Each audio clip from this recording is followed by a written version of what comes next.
T.S. Eliot wrote this really incredible thing. He said, the folly of the human endeavor is to seek to find a system so perfect that people will no longer have to be good. The folly of the human endeavor is seeking to find a system so perfect that people no longer have to be good. And I think this is the conceit at the heart of our politics, that we could implement the right system that will sort of enforce goodness on us, rather than viewing our politics as we view it at CCPL. We believe the state of our politics is in large part a reflection of the state of our souls, that the kind of people we are has much to do with the kind of politics we have. So much of the dissatisfaction that we have in our politics sours because we don't think we have any agency in the system.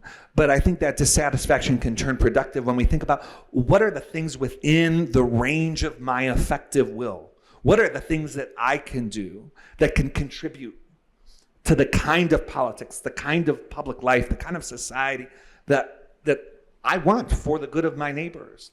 And when you start thinking that way, instead of thinking about all of the things outside of your control, all of the things that you can't see and touch, all the things that you can't take responsibility for, but that you could place blame for, that sort of stasis can be really disempowering. It's part of why it's important that we build structures and systems that lead people to act on the agency they have, as opposed to sort of cultivating a sense that people don't have agency. But that can play a critical role.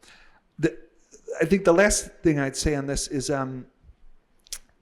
there's a Catholic historian who tells this story about this German psychologist who did a study on people who were facing severe depression,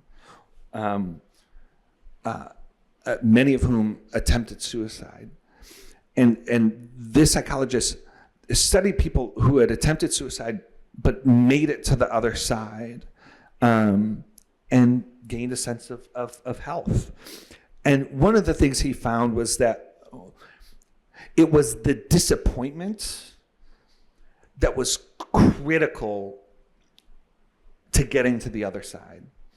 By getting to the other side, you're saying? So he says they had to reach the end of what he called their little hopes, their secondary hopes, things that one could have, things that one could possess, before they moved to what he called a fundamental or authentic hope.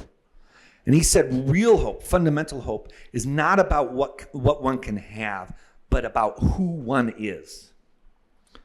And I think this is really a critical thing about hope, which is if the ultimate hope is just in getting the right candidate elected, just in passing this legislation, just in attaining this level of security for oneself, those things will fail you. If your hope is in something that's firm, that you could stand on, that is about what is, not just what one can possess and therefore what one can lose, that is a solid ground from which to act, and actually great agency can be found from that sort of grounding of hope.